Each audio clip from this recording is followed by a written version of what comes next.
Bien, y como decía Rafael, esta es la segunda parte de estas charlas sobre el pacto matrimonial y pueden entender lo que vamos a decir ahora sin haber estado en la anterior, pero la anterior nosotros estuvimos viendo de dónde sale esta idea del pacto matrimonial y de dónde sale el hecho de que nosotros hoy decimos que hicimos un compromiso el día de nuestras bodas que debe permanecer hasta el día de hoy. Y para eso fuimos a Génesis y pudimos estudiar algo de la historia del pacto matrimonial. Pero no nos quedamos ahí, sino que también pudimos adentrarnos a ver algo acerca de la historia de cada uno de nuestros pactos matrimoniales, cómo esto comenzó, y luego decir algo acerca del futuro de esos matrimonios cuando decidimos vivir a la luz de esas cosas que nos prometimos el día de nuestras bodas. Llegamos a mencionar qué cosas nos prometimos y entonces qué cosas debemos honrar día a día para que nuestros matrimonios permanezcan fieles al Señor.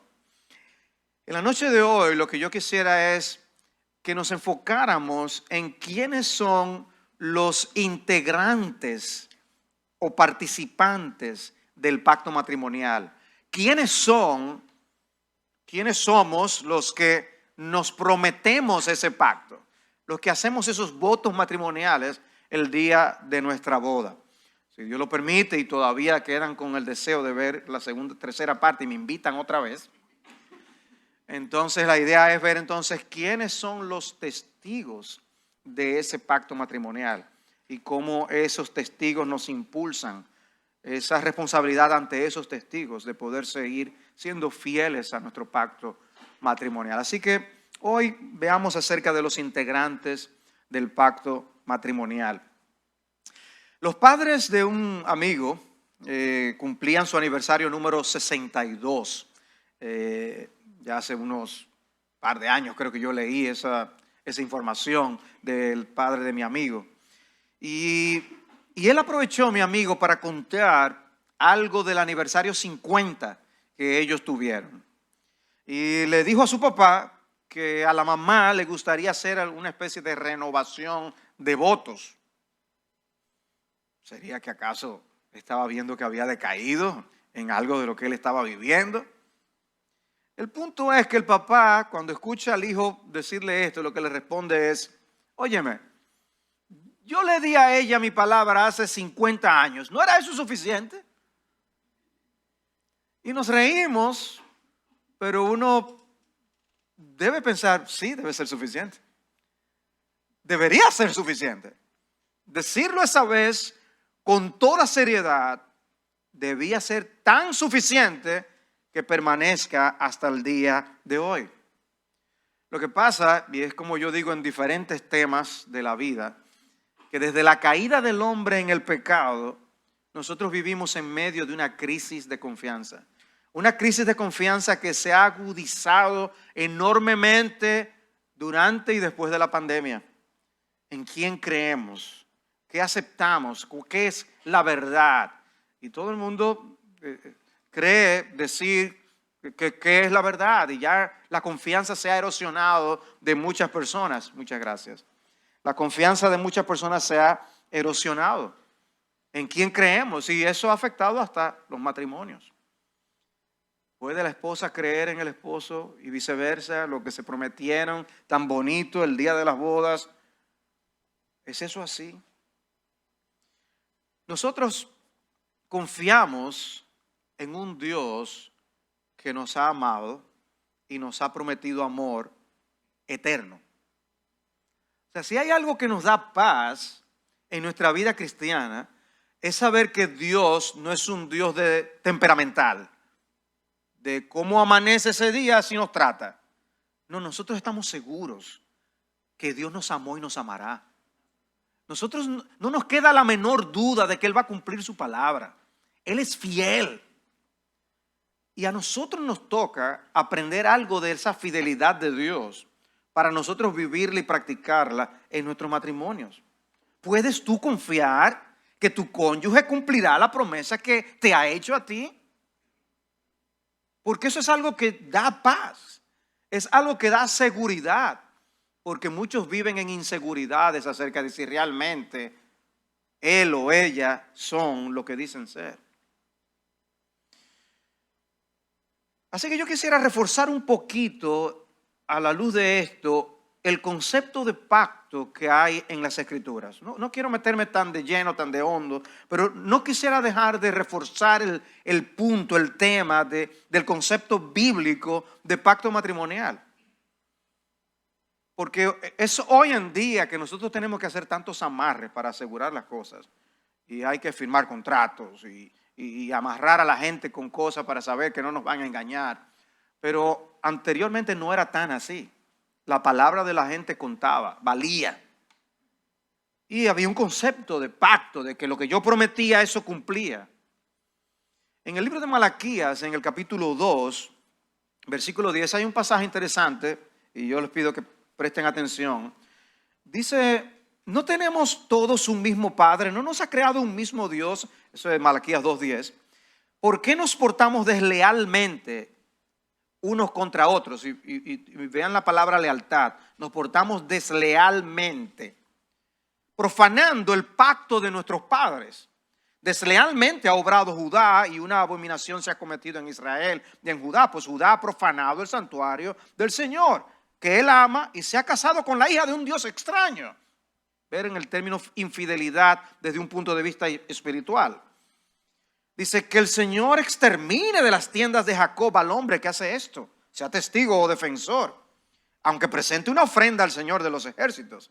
Y esta otra cosa haréis: cubrís el altar, cubrís el altar del Señor de lágrimas, llantos y gemidos, porque Él ya no mira la ofrenda ni la acepta con agrado de vuestra mano. Y vosotros decís: ¿por qué? Porque el Señor ha sido testigo entre tú y la mujer de tu juventud, contra la cual has obrado deslealmente. Y ahí la palabra otra vez. Aunque ella es tu compañera y la mujer de tu pacto. ¿Saben?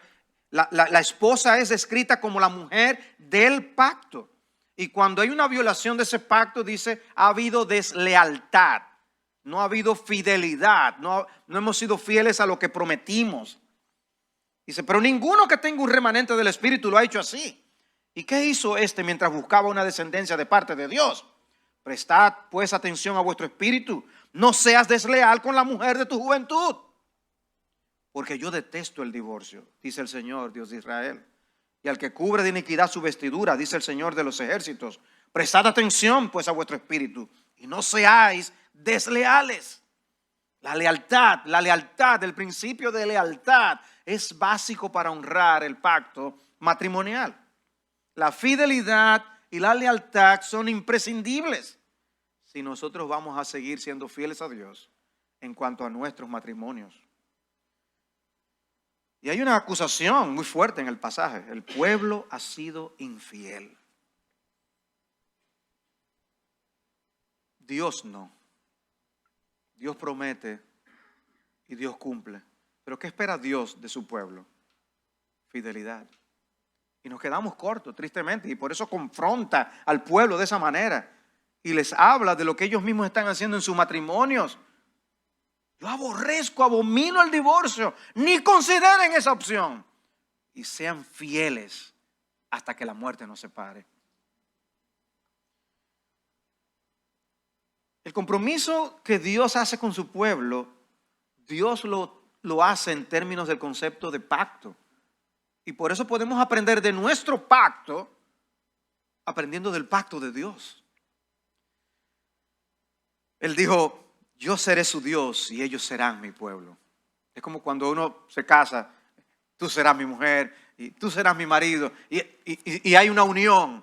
Bueno, espiritualmente hay así una relación entre Dios y su iglesia, entre Dios y su pueblo.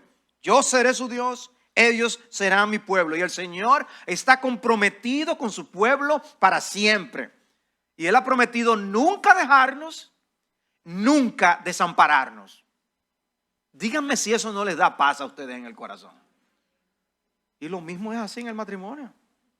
Que un hombre te prometa a ti, mujer: es que yo nunca te voy a dejar, es que no importa, yo no te voy a dejar jamás. y viceversa. Eso da seguridad. El Señor se amarró a nosotros por toda la eternidad. ¿Cuál es el consejo que se le da a mucha gente hoy en día? No te amarres con esa persona. Bueno, el Señor se amarró. El Señor se quiso amarrar con nosotros. Para mí eso es impresionante. Con nosotros.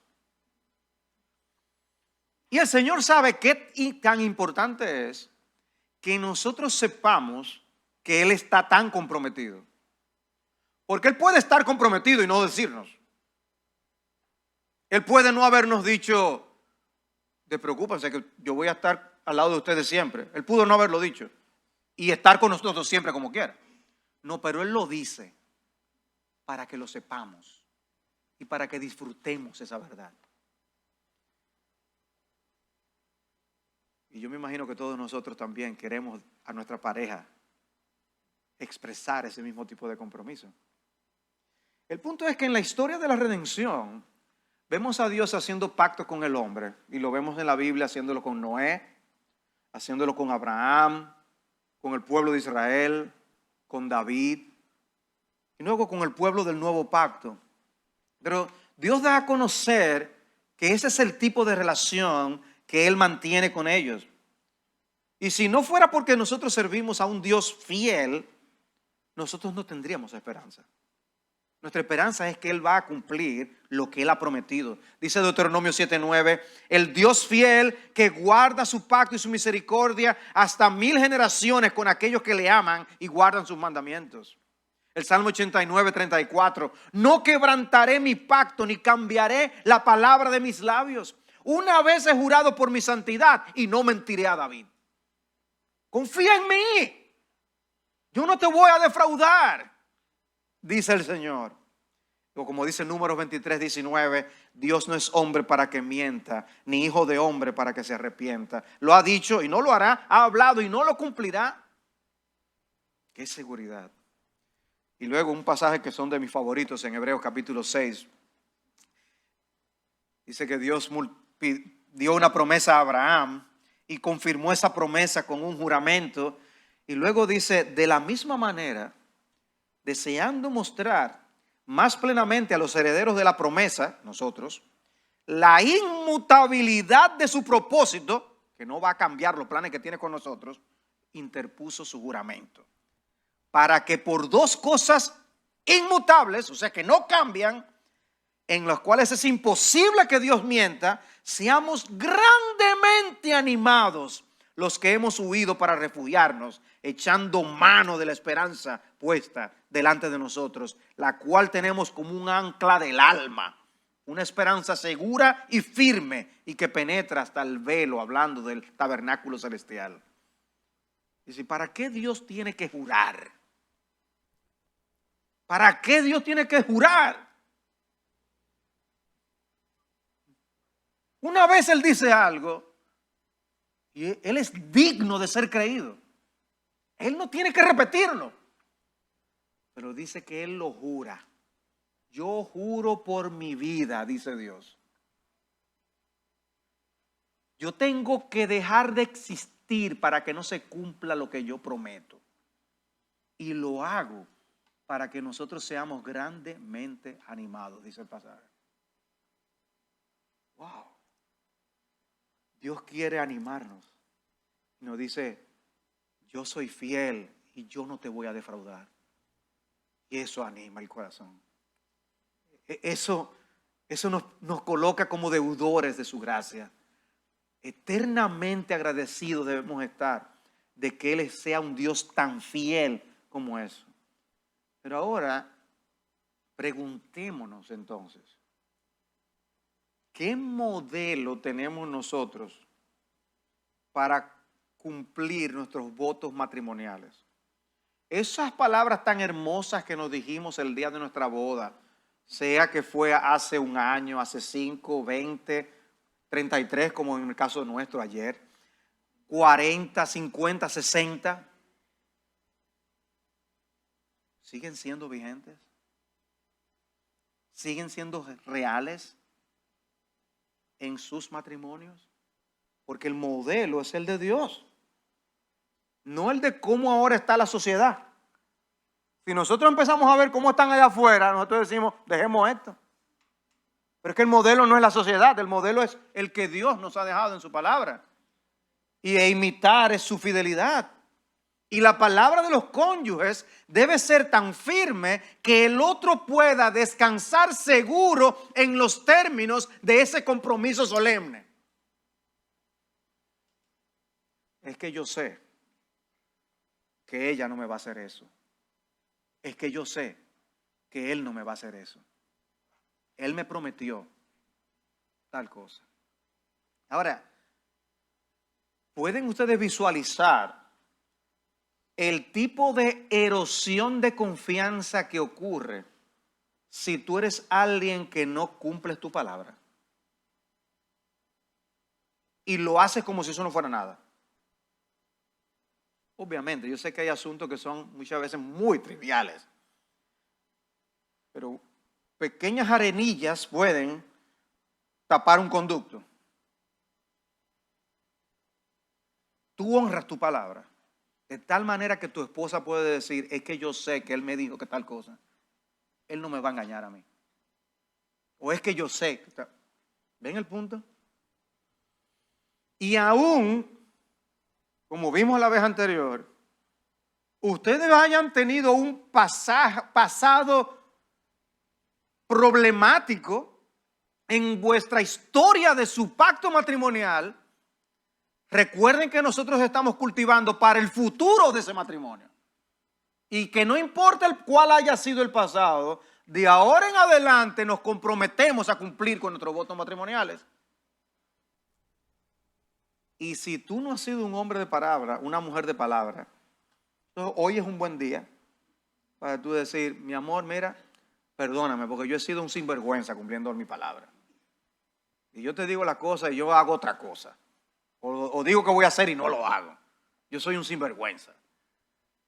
Pueden ser en asuntos de tonterías, pero ¿y qué confianza entonces hay de que tú vas a cumplir el voto de amarla, el voto de ser fiel, si tú en otras cosas no honras tu palabra? ¿Ven la relevancia de la fidelidad con la que nosotros debemos vivir? ¿Recuerdan ustedes el compromiso de Ruth con Noemí? Son las hermanas, veo a las hermanas haciendo eso porque las hermanas aprenden más esa historia que los hombres. Pero las palabras son memorables, las palabras de Ruth.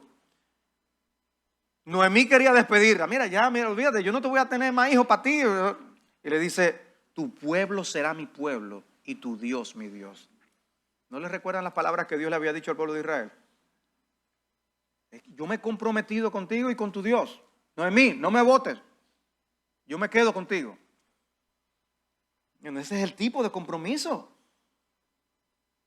Ese es el tipo de pacto que nosotros debemos tener en mente. Otro ejemplo de pacto entre hombres, como este caso de Ruth, lo vemos con David y Jonatán. Estos dos amigos se comprometieron de tal manera en su amistad que ellos prácticamente se amaban más que los que amaban a su propia familia. Y Jonatán fue fiel a David, aunque podía ser el heredero del trono de Saúl. Y sin embargo, amó a David y fue fiel con ese hombre, porque Dios lo había ungido para ser el rey de Israel. Y dice que Jonatán hizo un pacto con David porque lo amaba como a sí mismo. Wow. Pero, ¿cómo se ve esto en el matrimonio entonces? ¿Cómo se ve esto en el día a día tuyo y mío en nuestra vida matrimonial? Bueno, hay dos cosas que yo quiero destacar. Podemos mencionar muchos temas de cosas que nos prometemos, pero hay dos cosas que quiero destacar a la luz de lo que nos prometemos como miembros de este pacto matrimonial. Y es por un lado amor o negación personal y por otro lado el tema de la fidelidad. Dice Daniel Doriani, a las personas les encanta hacer preguntas como ¿cuáles son las dos mayores causas de problemas matrimoniales? Existen muchas respuestas potenciales: el dinero, los hijos, los suegros, la comunicación. Dice, pero las dos causas principales de conflicto marital son el esposo y la esposa. Somos tú y yo. Buscamos siempre la causa por otro lado. Somos como Adán y Eva. Recuerdan la historia en el huerto del Edén. O sea, obviamente Dios habla con Adán, el hombre, el líder. ¿Qué fue lo que pasó aquí? Y Adán le dice, ¿qué fue Eva? Y el Señor va a hablar con Eva. Eva. Y Eva dice, la serpiente. La serpiente quiso buscar a alguien, pero no había más nadie. Pero tendemos a buscar la razón de los problemas fuera de nosotros. Y la palabra de Dios muchas veces nos dice, no, está mucho más cerca, está cerca de tu corazón. Nosotros somos la causa de muchos de nuestros problemas matrimoniales. ¿Qué es lo que nos prometemos entonces en ese pacto matrimonial, en lo que fallamos en nosotros cumplir y honrarlo, nuestras palabras? Bueno, obviamente nos prometemos amor. Ese día de nuestras bodas, la palabra amor sale a relucir. Yo te amo, yo te quiero, yo te adoro, lo que sea, las palabras que se hayan usado, sean que sean votos prefabricados, sean votos inspirados. Nos prometemos hermosuras ese día. Y siempre está el amor en el centro. Hacer un pacto regularmente podía costar una vida. Cuando el Señor hizo pacto con Abraham en Génesis 15, le prometió una gran descendencia y le prometió tierra. Y dice en Génesis 15, versículo 9, él le respondió, tráeme una novilla de 3 años, una cabra de 3 años, un carnero de 3 años, una tórtola y un pichón. Él le trajo todos estos y los partió por la mitad y puso cada mitad enfrente de la otra. O sea, ese momento de pacto entre Dios y Abraham, en ese pacto había muerte de animales. Alguien tenía que morir, algo tenía que morir. Y no es diferente en el pacto matrimonial.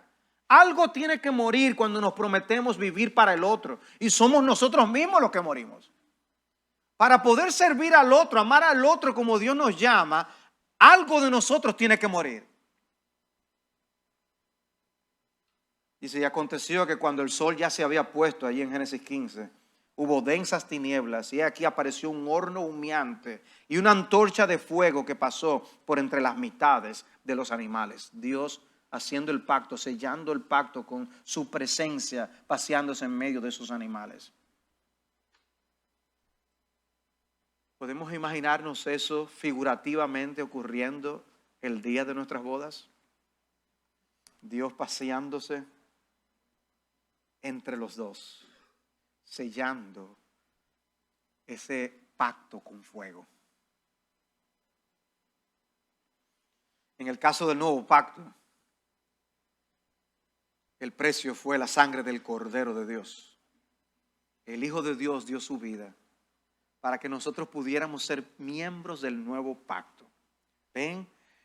Cuando se hace un pacto, hay algo de uno que muere. Y él dijo, esto es mi sangre del nuevo pacto que es derramada por muchos.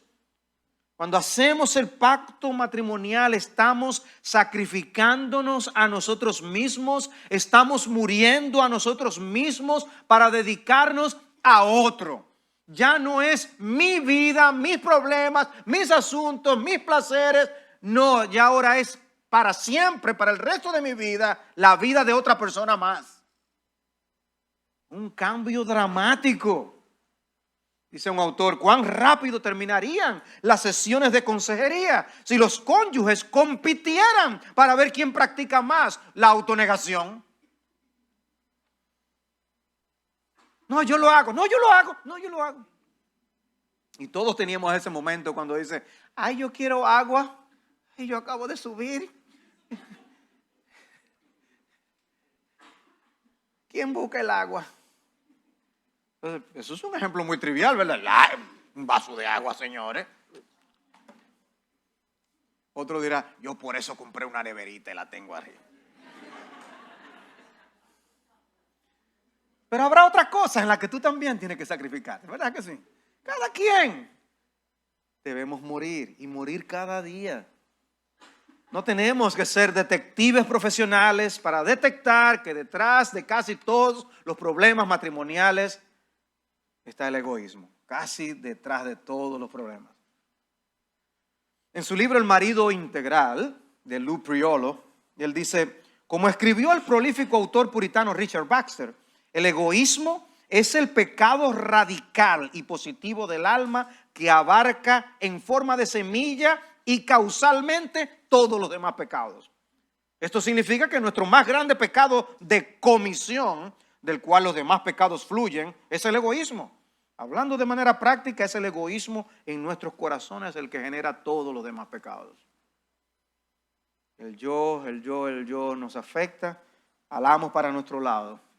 Y en el matrimonio por eso tenemos que poner los intereses del cónyuge por encima de los nuestros. Y si para la vida cristiana, en sentido general, esa exhortación de Filipenses 2, 3, 4 es importante, imagínensela para el matrimonio. Nada hagáis por egoísmo o por vanagloria, sino con actitud humilde cada uno de vosotros. Considera al otro como más importante que a sí mismo, no buscando cada uno sus propios intereses, sino más bien los intereses de los demás. Y yo le puedo hablar en términos personales. O sea, yo puedo estar preparando un sermón para el domingo y no tener tiempo para mi esposa ni mi familia. No, yo no puedo, ni cuenten conmigo. Un sermón, señores. O sea, fácilmente nosotros podemos decir, es que lo mío es lo importante. Lo tuyo no. Lo tuyo sí puede esperar. ¿Ven el punto? No estoy diciendo con eso para que tampoco se vayan a extremos, de que no haya momentos que haya cosas importantes que tú no puedas concentrarte y terminarlas. Pero lo que sí quiero decir es que siempre hay momentos en los que nosotros por amor propio nos negamos a hacer actos de amor para el otro. Y tenemos que preguntarnos, ¿qué tanto estamos cumpliendo con nuestros votos matrimoniales? Hablando acerca de la soltería y de lo que puede hacer un soltero, Pablo dice en 1 Corintios 7, 32, dice, mas quiero que estéis libres de preocupación. El soltero se preocupa por las cosas del Señor, cómo puede agradar al Señor, pero el casado se preocupa por las cosas del mundo, de cómo agradar a su mujer. Aquí no está diciendo por cosas mundanas, sino cosas del mundo, que es diferente. O sea, ciertamente nosotros los casados hay cosas prácticas que hay que hacer, que hay que llevar a alguien al médico, que hay que ir al supermercado, que hay cosas del mundo que hay que hacer. Hay un cuidado que hay que tener. Dice, el casado se preocupa por las cosas del mundo, de cómo agradar a su mujer. Y sus intereses están divididos. Y la mujer que no está casada y la doncella se preocupan por las cosas del Señor. Esas personas dicen, se pueden dedicar en cuerpo y alma al Señor prácticamente, para ser santas tanto en cuerpo como en espíritu. Pero la casada se preocupa por las cosas del mundo, de cómo agradar a su marido. En lo que Pablo está diciendo es que encargarse de esas cosas del mundo, esas cosas terrenales, estas cosas de aquí abajo, son muy espirituales a los ojos de Dios. Pero fíjense cómo Dios define el rol de alguien que está casado. Tiene que preocuparse por el otro. La casada por el marido y el casado por la mujer. ¿Tú estás casado? Preocúpate por el otro. Tiene que estar en esa ocupación. El amor no es una opción, no es una sugerencia. Lo que está diciendo Pablo es, ese es nuestro compromiso. Nos prometimos eso y debemos ser fieles a nuestras palabras. Maridos, amad a vuestras mujeres, así como Cristo amó a la iglesia y se dio a sí mismo por ella. Si las mujeres creen que el mandamiento para los hombres es más fácil que el de las mujeres a someterse a sus maridos, están equivocadas. Porque qué estándar. Siempre nos vamos a quedar cortos. Pero esa es la meta. Ese es el patrón. No es volver a mirar para afuera y decir, mira cómo andan los hombres. Yo estoy bien. Date golpe en el pecho, mujer. No, es que el estándar es Cristo. Por lo tanto, hay mucho espacio todavía para trabajar y mejorar. Mucho terreno que mejorar. Un mandato de Dios. Obviamente vivimos en una generación donde las emociones controlan tantas cosas. Y Dios nos hizo con emociones. Pero Dios no nos hizo para que nuestras emociones controlen el ser. Sino que nosotros tenemos que tener a nuestras emociones bajo el control de la voluntad de Dios. Y cuando decidimos amar, Dios también suple gran parte de lo emocional del amor. Decía Tim Keller, son muchas las personas que al oír esto dicen, lo siento, pero es que yo no puedo fingir amar. Eso sería algo artificial. Desde luego, entiendo esa reacción, dice él, pero el apóstol Pablo no está instándonos a actuar de forma impersonal, sino que nos instruye para que meditemos en lo que hacemos. Esposos, amen a sus esposas, así como Cristo amó a la iglesia y se entregó por ella. Punto. Deja de estar dando argumentos. Lo grande del caso es que normalmente los novios ni siquiera piensan que es necesario que se les diga el día de su boda, ámense. Pero claro que nos vamos a amar, pero no estamos aquí para eso, para casarnos. O sea, si uno le pregunta, ¿tú amas a tu novia con la que te vas a casar hoy? ¿Tú amas a tu novio con el que te vas a casar? Oh, pero ni pastor, eso no hay ni que hablarlo. Pero no es mucho tiempo después que hay que ir para ver el aterrizaje forzoso que hubo.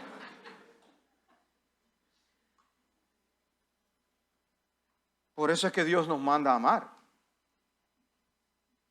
Porque es que necesitamos oír esa directriz.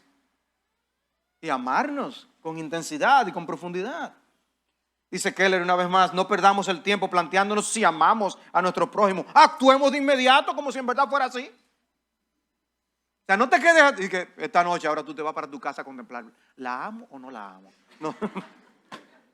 Ámala y punto. Haz lo que hay que hacer y muéstrale tu amor. Punto. Dice, cuando lo hagamos, descubriremos un gran secreto. Cuando nos comportamos como si amáramos a alguien, sucede que acabamos amando de verdad a esa persona. Dice, es el deber de la acción en amor lo que podemos prometer mantener día a día. El deber de la acción en amor. Dice, sea quien sea con quien te cases, habrá un momento en el que perderás el entusiasmo. Eso dijo Tim Keller. No es para que no me tiren piedra a mí.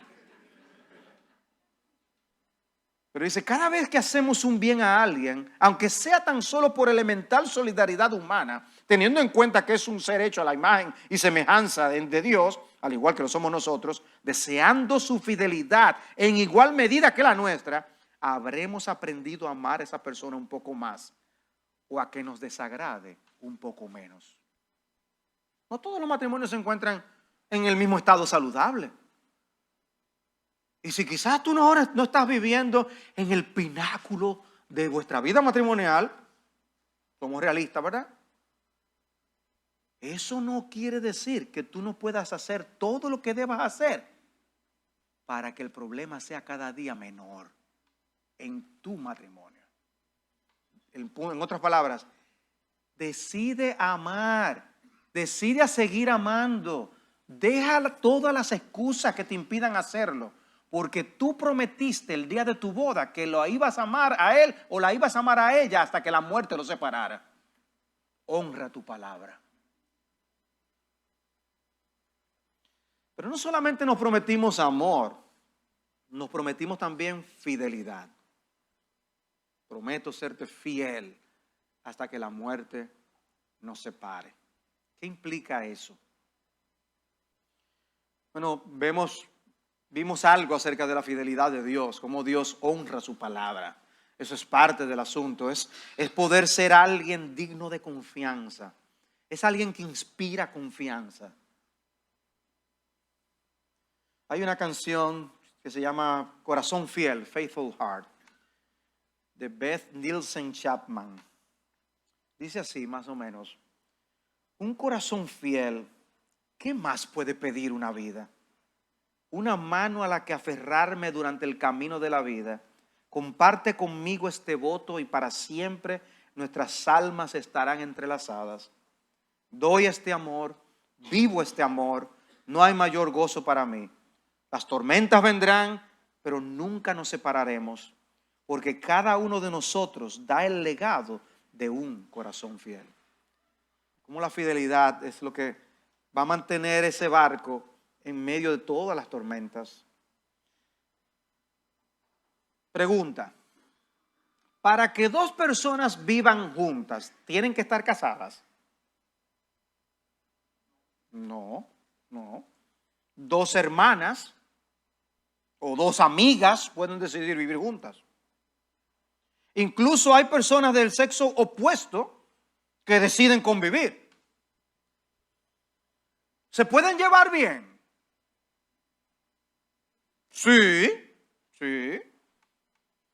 Lo que no son es un matrimonio. Eso es otra cosa.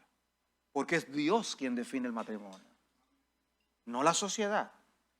Y Dios dice cómo es. No hay una relación de pacto entre dos personas que deciden convivir. Esa relación de pacto es lo que se sella cuando hay un matrimonio. Y aquí cito a Keller una vez más. Una relación de pacto no puede ser realmente íntima en ausencia de un compromiso legal.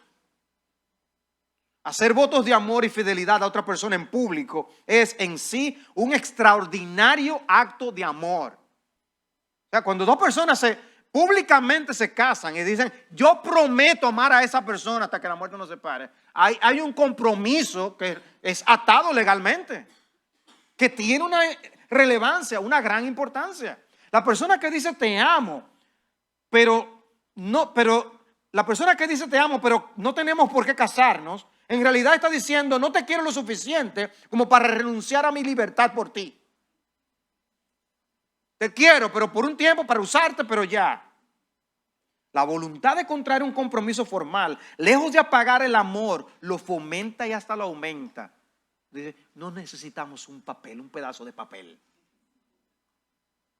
No, pero es lo que hay detrás de esa promesa, de esa garantía.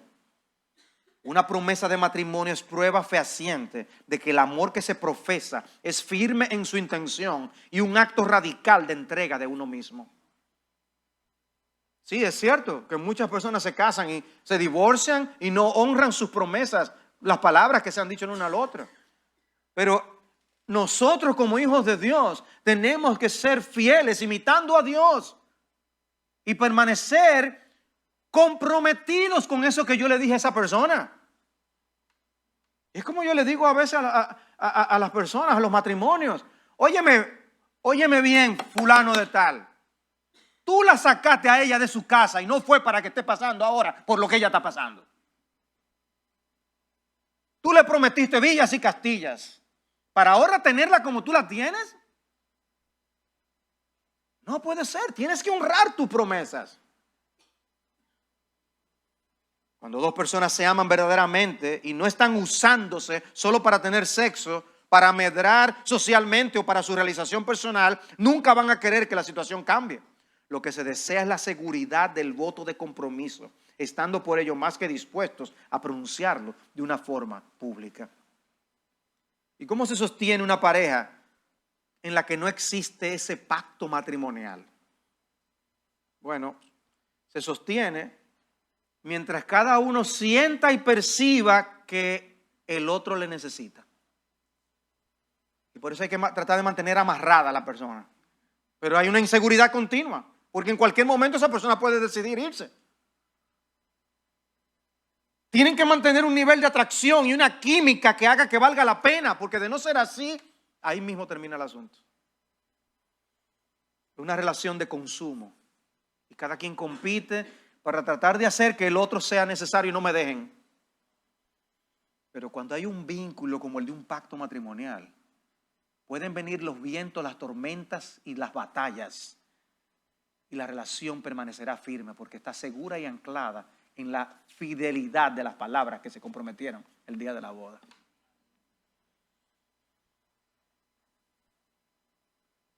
La verdadera pasión matrimonial fluye más sólida cuando tiene el trasfondo del compromiso del pacto. Quita el compromiso al pacto y cualquier cosa puede suceder entre dos pecadores.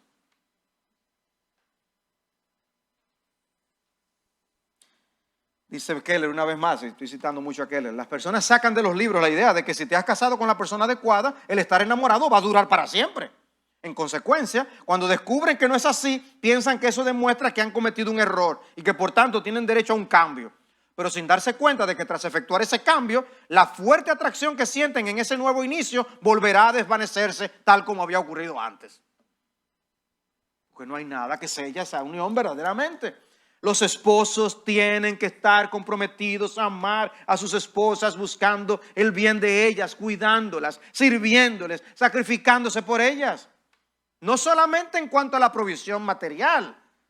No debemos pensar que porque trabajamos duramente y ponemos el pan sobre la mesa, ya nosotros hemos cumplido con con nuestro deber, ¿no? Un matrimonio cristiano se compromete a hacer mucho más de eso. Por eso es cristiano. Es más que cualquier otro matrimonio.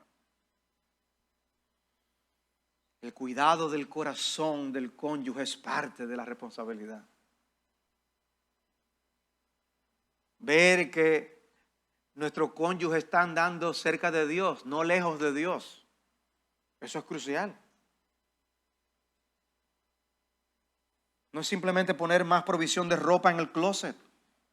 Los pastores los esposos debemos ser pastores de nuestras familias, de nuestros hijos, pero también de nuestras esposas. Tú harás lo que esté a tu alcance para proteger el alma de tu mujer y procurar que esté bien alimentada espiritualmente. Es terrible ver decisiones familiares de trasladarse a lugares donde no hay ninguna iglesia donde ellos puedan nutrir sus almas. Y luego ver lo que ocurre con las familias por esas decisiones, porque no tienen la prioridad de lo espiritual en sus familias.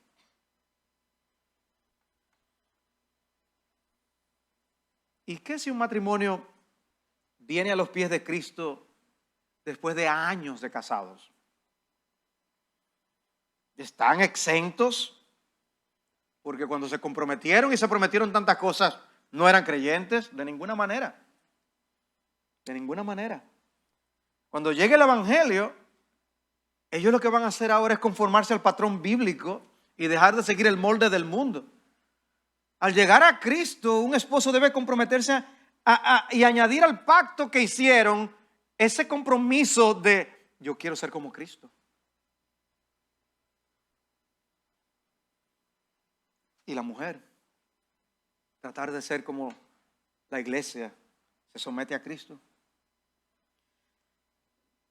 Y hablando de fidelidad, esto es un llamado a que el corazón nuestro se mantenga fiel y puro a nuestro cónyuge. Y no solamente estoy hablando de los hombres, incluye a las mujeres también. Donde nosotros solamente tengamos ojos para el cónyuge y donde en ese corazón solo hay espacio para el cónyuge. No para nada más. No cometerás adulterio. Fueron las palabras del Señor en Éxodo 20. Y sabemos lo que Cristo dijo que implican esas palabras. Mateo 5:27, habéis oído que se dijo, no cometerás adulterio. Pero yo os digo que todo el que mire a una mujer para codiciarla, ya cometió adulterio con ella en su corazón.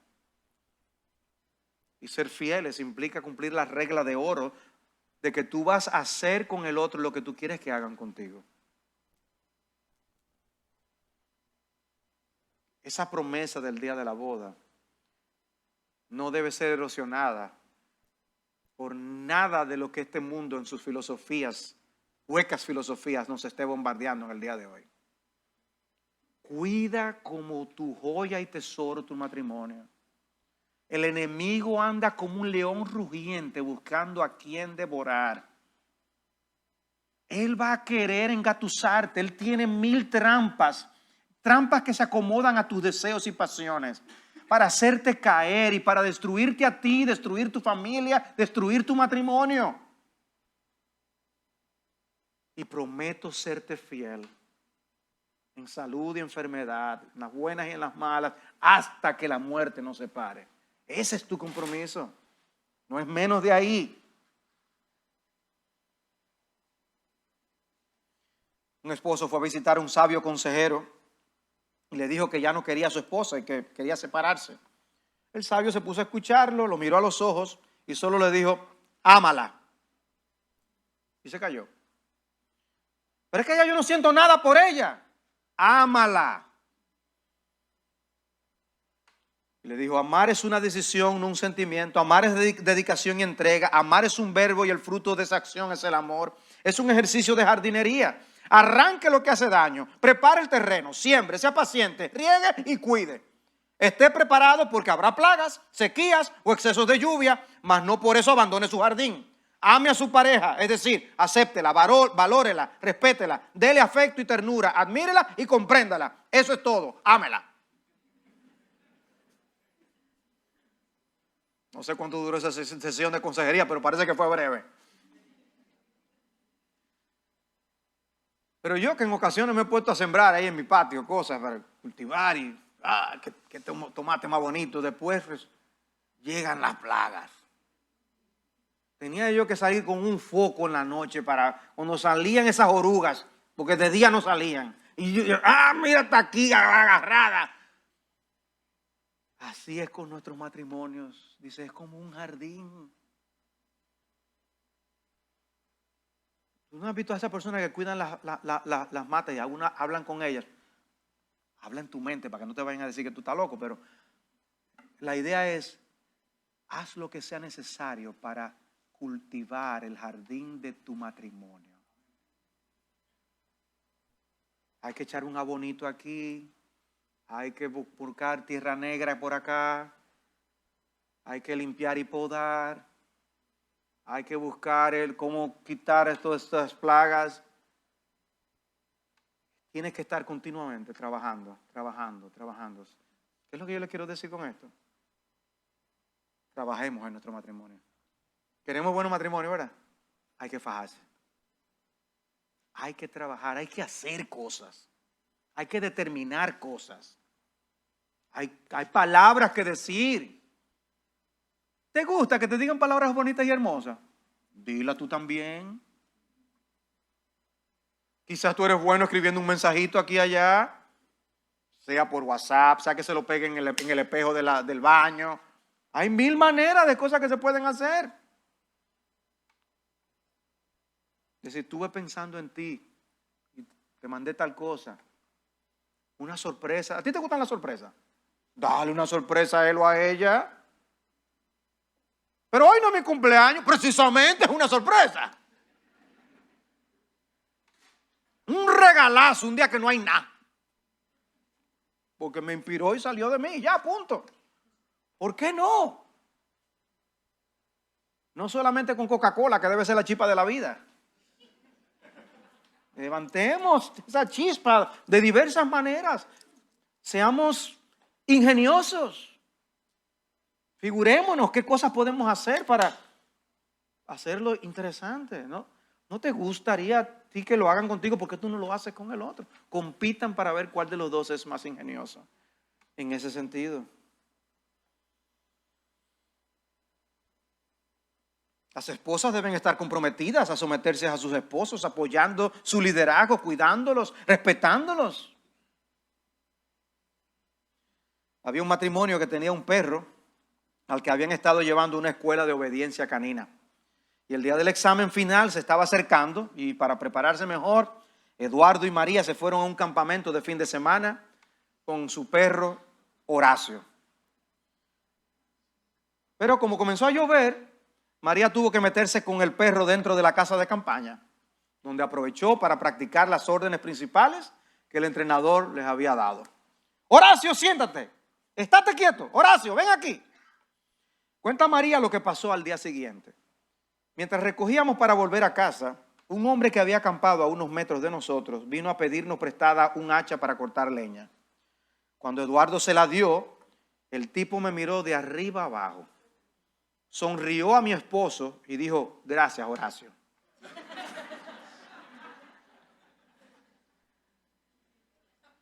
Esposas, ¿cómo están tratando ustedes a sus maridos? ¿Qué creen sus vecinos? La verdad es que el apóstol Pedro alaba en 1 de Pedro 3:4 ese espíritu tierno y sereno con que estaban adornadas las mujeres piadosas. Es un pasaje que ha cobrado una gran relevancia recientemente. Dice: que vuestro adorno no sea externo, peinados ostentosos, joyas de oro, vestidos lujosos, sino que sea el yo interno, con el adorno incorruptible de un espíritu tierno y sereno, lo cual es precioso delante de Dios, porque así también se adornaban en otro tiempo las santas mujeres que esperaban en Dios, estando sujetas a sus maridos. Pero llama la atención varias cosas de un pasaje como este, pero el hecho de que diga que ese espíritu tierno y sereno sea precioso delante de Dios, o sea, que Dios lo ve y dice: wow, qué hermoso, qué hermoso. Y que diga que las hermanas de antes, las mujeres de antes que esperaban en Dios, estaban adornadas de esa manera. Dice: se adornaban en otro tiempo las santas mujeres que esperaban en Dios. ¿Sería que Pedro estaba viendo que había habido un cambio cultural en sus días? Porque si lo que Pedro está diciendo es eso, si él estuviera vivo hoy y viera lo que está pasando, se muere. Pero no solamente las mujeres pueden aprender de eso. Y es ahí donde yo he visto ese pasaje con nuevos ojos. Es que dice que para Dios ese espíritu tierno y sereno es sencillamente hermoso para Dios. Ese carácter afable y apacible, como dice otra versión. Y nosotros los hombres también podemos ser afables y apacibles. Y lo digo que lo he visto más porque yo no tiendo a ser afable y apacible. Soy más eléctrico. Soy más eléctrico que mi mujer. Pero yo tengo que aprender también a ser afable y apacible. Porque es hermoso eso para Dios. Y yo le pido: ay, Señor, calma mi espíritu a veces. Debemos practicar esto. Porque la manera como Proverbio describe el otro tipo de carácter es como el carácter de personas necias. Y eso no lo debemos ser ni tú ni yo. No debe ser una gotera continua, como dice Proverbios, sino que tú debes amar tiernamente a tu esposo y someterte a él. El matrimonio no tiene que ser un campo de batalla o una guerra entre los sexos, como nos han hecho creer, sino que las maneras como la Biblia describe el matrimonio es una amistad profunda. ¿Están creciendo ustedes como amigos? De tal manera que pueden disfrutar los momentos que pasan juntos, solos. Yo les decía que ayer fue nuestro aniversario.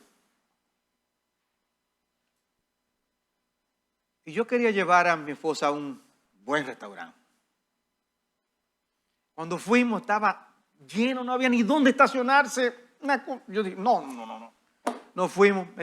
Ella dijo: vámonos para Ágora.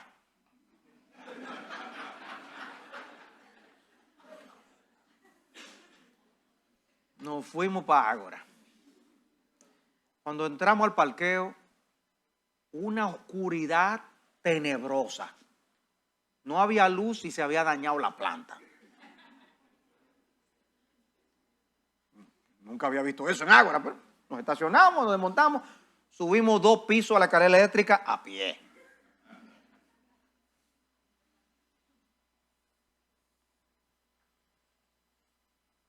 Después fue lo que fue lo que pasó. ¿Qué otra cosa fue que pasó? Cuando íbamos, vamos a comentar el sitio, cuando miramos para el sitio. Pero eso lo quitaron de ahí. Lo había movido para otro lado. Ok, vamos para el otro lado. El asunto es que nosotros nos sentamos y empezamos a reírnos de lo que habíamos experimentado. O sea, lo que decidíamos hacer nos salía otra. No salió las cosas como queríamos. Pero qué tiempo más bueno pudimos pasar juntos. Hablando y riéndonos de nosotros mismos. No hubiéramos podido planificarlo mejor. Y pudimos salir a las tiendas, aquello, lo otro juntos. Desarrollemos nuestra amistad matrimonial. Seamos amigos, cultivemos esa amistad, que nos hagamos falta. Hablemos de las cosas uno con el otro, seamos transparentes. Eso es parte de vivir este pacto matrimonial. Dios nos ha llamado a hacer música. Y no vamos a hacer el primer violín los dos o el segundo violín los dos. Puede haber un primer violín y un segundo violín precisamente para tocar armoniosamente. Por eso dice alguien, el matrimonio no se trata de encontrar la persona correcta, sino de tú ser la persona correcta. Haz lo que haya que hacer. Determina glorificar a Dios en tu matrimonio. Ustedes son aliados para trabajar juntos en el matrimonio, no contra el cónyuge. Ataquemos el problema, no la persona. Seamos compañeros y no competidores. Soportemos, toleremos muchas cosas para maximizar nuestras fortalezas y evitar que el enemigo utilice esas oportunidades para meterse y hacernos daño. Apoyémonos, edifiquémonos, animémonos en el progreso del otro. Alentémonos para que no nos desalentemos en el camino. Hay tantas cosas que van a tender a desalentarnos. No traigamos al hogar más desaliento. Vivan basados en el compromiso y no por sus sentimientos. Y siéntanse bien entre sí porque están ambos comprometidos para glorificar a Dios. Debemos hablar del matrimonio como un yugo. Casi todos los chistes que se hacen de matrimonio es como, aquí ya tú sabes, con esta mujer. Esos son los chistes que se hacen. ¿Es tu matrimonio un yugo, una carga? Transfórmala para que sea otra cosa. Porque ese no es el diseño de Dios. Hay que luchar con nuestros problemas y nuestros pecados, eso sí. Pero el yugo era algo que simplemente permitía a dos animales trabajar juntos. Y eso es lo que nosotros tenemos que hacer para la gloria de Dios. Aún somos pecadores, pero como pecadores podemos glorificar a Dios porque su gracia es mayor, como veíamos. Un matrimonio feliz, decía Robert Quillen, es la unión de dos buenos perdonadores. Ustedes van a pecar. Por eso se deben perdonar. Las faltas se van a cometer. Ustedes van a pecar el uno contra el otro. Pero tenemos que ser prontos para perdonar. Se han hecho algo hoy, esta semana. Perdónense. Y no den oportunidad al diablo. Bueno, vamos a dejar material para la tercera vez si nos invitan para esto. La verdad es que tenemos un serio compromiso delante de Dios. Y eso que pasó quizás hace tanto tiempo en el caso de ustedes, no debe por eso ser olvidado. Renueven ese voto en sus corazones y digan, yo voy a comprometerme nuevamente delante de Dios a ser un esposo fiel, una esposa fiel y amar y a promover la confianza del otro de manera que podamos vivir tranquilos y sosegados. No di que tengo que ponerle un GPS para ver a dónde que se mete. No, podemos vivir en confianza porque confiamos el uno con el otro. Que Dios nos conceda eso.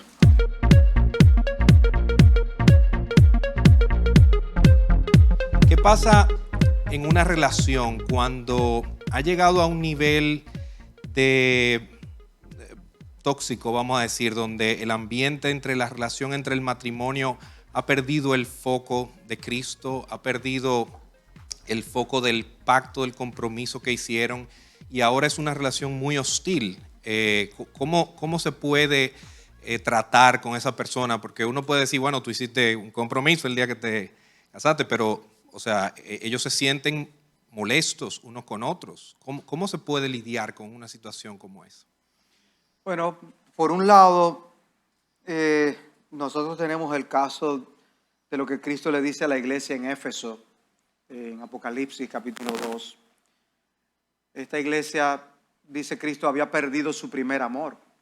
Y eso se puede visualizar el matrimonio que puede decir es que ya no nos amamos. No hay nada que hacer. Sin embargo, Cristo no le dio el divorcio a la iglesia de Éfeso. Cristo lo que le dijo fue: arrepiéntete de donde tú has caído y haz las primeras obras. No le dijo: tú tienes que sentir lo que tú sentías antes. No le dijo: haz las primeras obras. El sentimiento vendrá después.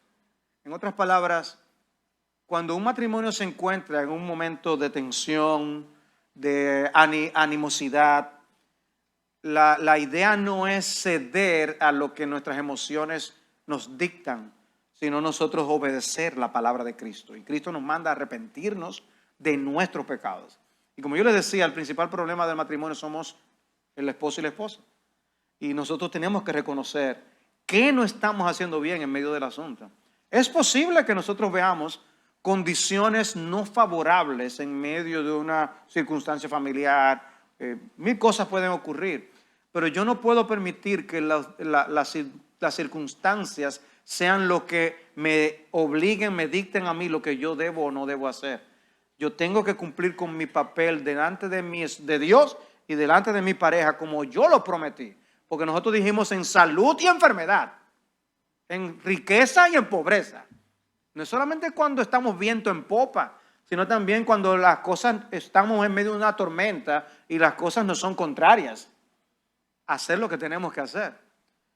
Y nunca se me olvida que en el libro que les mencioné, El marido integral, de Lou Priolo, él ponía el caso de una consejería que estaba dando. Y las personas venían así diciendo: pero es que ya yo no la quiero. Yo decía: pero el único problema es que la Biblia dice como quiera que tú tienes que amarla. Sí, pero es que ya ella, yo no la amo como mi mujer. Ella es como una enemiga para mí. Entonces él le citó las escrituras que dicen, que Cristo dice: amad a vuestros enemigos. No hay escapatoria. No hay escapatoria. Ella está actuando como tu enemigo. O viceversa. Ama. Y lo que Cristo dice es: de esa manera nosotros a veces podemos ganar, al contrario. Ascuas de fuego amontonará sobre su cabeza. Y cuando viene a ver, la persona cede, la persona cambia. Pero lo que ocurre muchas veces es que convertimos el matrimonio en un campo de batalla. Y tú haces esto y yo hago esto. Y esa no es la idea. Vamos a vencernos con bondad. Vamos a vencernos el uno al otro con amor. Y eso va a derribar muchas cosas. Es donde no había sentimiento surge. Dios nos pide, nos dice, con nuestros enemigos, dice, ora por ellos.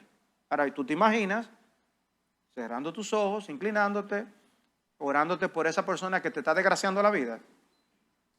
Un jefe, un vecino, un familiar. Y tú: Señor, yo quiero que tú bendigas a fulano, que tú le hagas bien. Eso es lo que Cristo quiere que tú hagas. Dice: bendícelos. Señor, hazle que le prosperen los negocios. Y tú lo que quieres es lo contrario. Pero esa oración y esas actitudes empiezan a cambiar tu corazón. Y así mismo pasa en los matrimonios. O sea, haz tú lo que te corresponde delante de Dios y Dios nos va a bendecir. Usted mencionó varias veces la importancia de la iglesia y esta escena, como acabo de mencionar ahora, de consejería.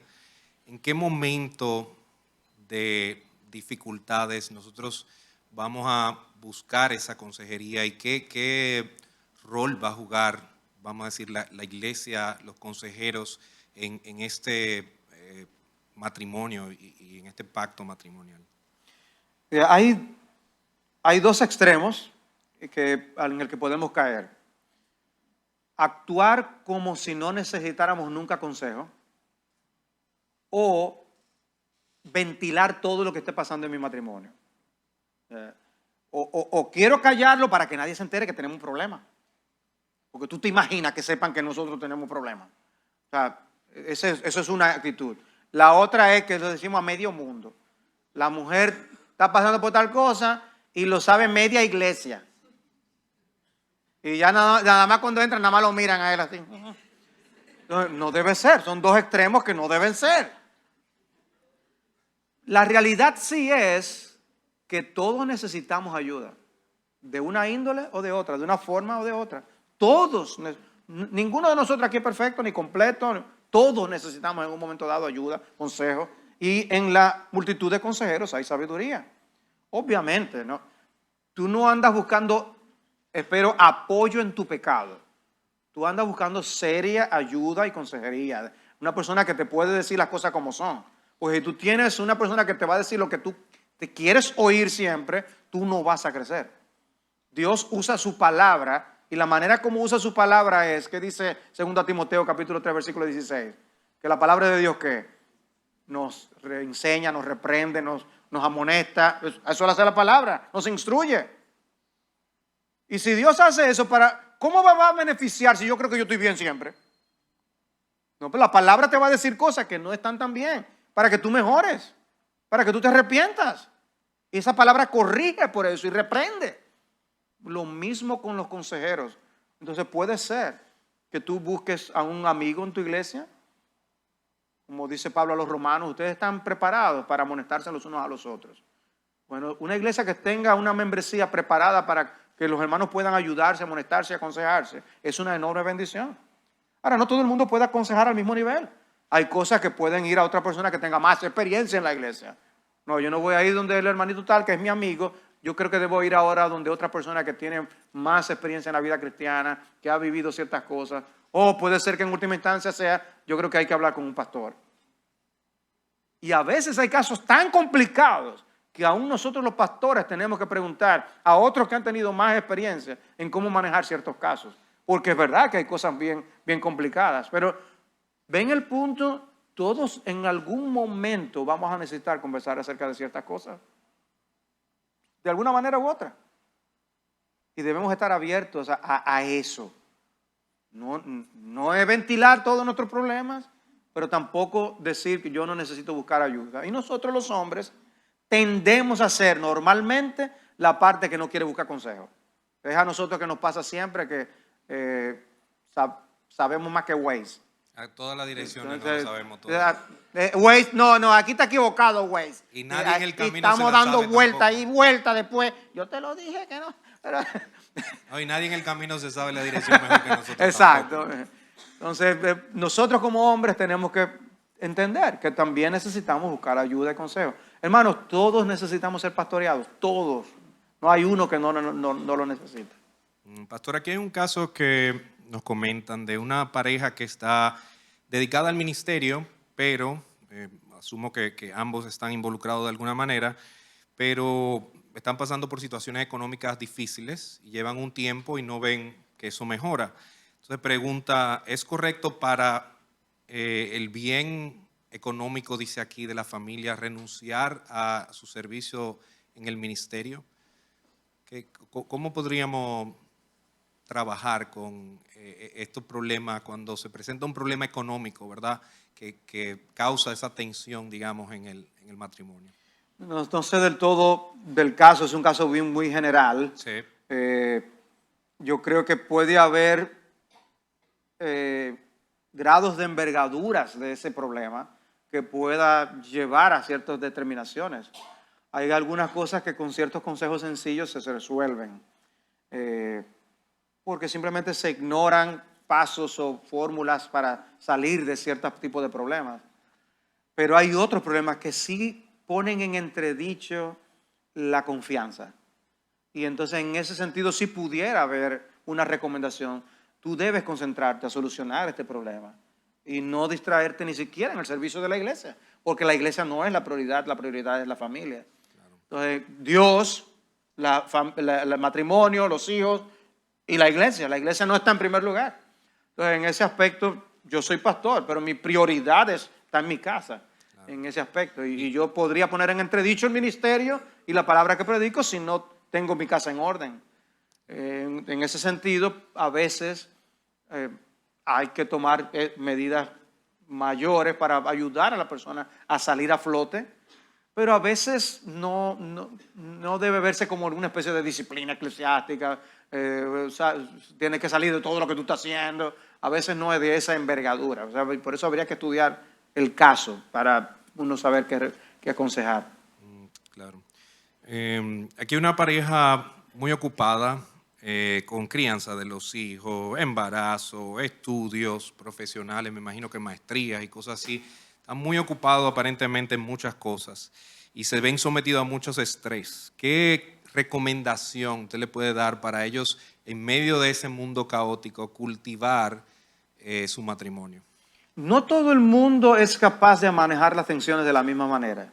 Hay personas que tienen una capacidad impresionante de vivir en medio de mucha tensión y salen a flote. Yo creo que cada quien debe conocerse lo que puede manejar. Y tristemente no todo el mundo a veces lo reconoce. Y ver que otros lo están haciendo y a sus amigos lo están haciendo y él decide hacer lo mismo también. Y ella también. Y cuando vienen a ver, las cosas no funcionan. A veces yo recibo personas que vienen y me dicen que quieren tener todos los hijos que vengan, por ejemplo. Eso es una decisión. Yo tenía una vecina y creyente que tenía muchos hijos, pero manejaba su casa bien. Pero he visto otros que tratando de hacer lo mismo no le va tan bien. Porque no significa que toda mujer tiene la capacidad de manejar todas esas presiones en el día a día. No somos iguales todos, cada quien debe conocerse. Entonces no destruyas tu familia simplemente porque estás asumiendo más cosas de las que debes. Cristo nos manda a calcular el costo de las empresas que queremos hacer para ver si nosotros podemos acabar. No sea que comencemos a construir una torre y no podamos terminar. Bueno, si tú sabes cómo es la salud tuya o la salud de tu mujer, tómalo en cuenta porque quizás no tiene la salud para asumir tantas cosas al mismo tiempo. Y ya con esto y con esto y con esto tienes, concéntrate, ten cuidado. O vamos a esperar a pasar de esta etapa y luego entonces comprometernos con la maestría. No tomes todo al mismo tiempo, no asumas todo al mismo tiempo. En estos días le aconsejaba yo a un pastor que empezó a decirme de un deseo que tenía para hacer el agua. Yo, oye, pues tú te acabas de mudar a un nuevo edificio y tu iglesia te estaba confrontando situaciones que son típicas de eso. Entonces, ten cuidado. A veces asumimos más cosas, buenos deseos, no son deseos malos, pero no significa que Dios me está llamando a cumplir con todos esos roles al mismo tiempo. Yo tengo que ser fiel con una sola vida a todos los roles que Dios me ha designado a mí. Yo no voy a tener una vida para ser un esposo fiel y otra para ser un buen empleado. Es la misma vida que yo tengo que jugar todos esos roles al mismo tiempo. Y voy a ser o empresario, o trabajador, o voy a ser esposo, o voy a ser aquello, todo en la misma vida. Yo tengo que ser un buen hijo. O sea, no, yo estoy dedicado al trabajo, yo no tengo tiempo para mi papá, para mi mamá. Espérate. O sea, no, yo tengo que hacer todo lo que Dios me ha llamado a hacer en la única vida que Dios nos ha dado. Entonces, ¿qué es lo que somos? Realmente lo que somos es administradores de la vida. Y tenemos que aprender a administrarla bien. Y no todos tenemos la misma capacidad para hacerlo todo. Yo admiro a alguna gente que tienen una energía para hacer muchas cosas. Pero no todo el mundo la tiene. No te veas obligado a hacerlo tú. Porque no necesariamente es tu llamado. Y mucho menos arriesgues tu matrimonio y el tiempo que hay que dedicar ahora a nuestros hijos para cuidarlos en un mundo como el que nosotros estamos viviendo.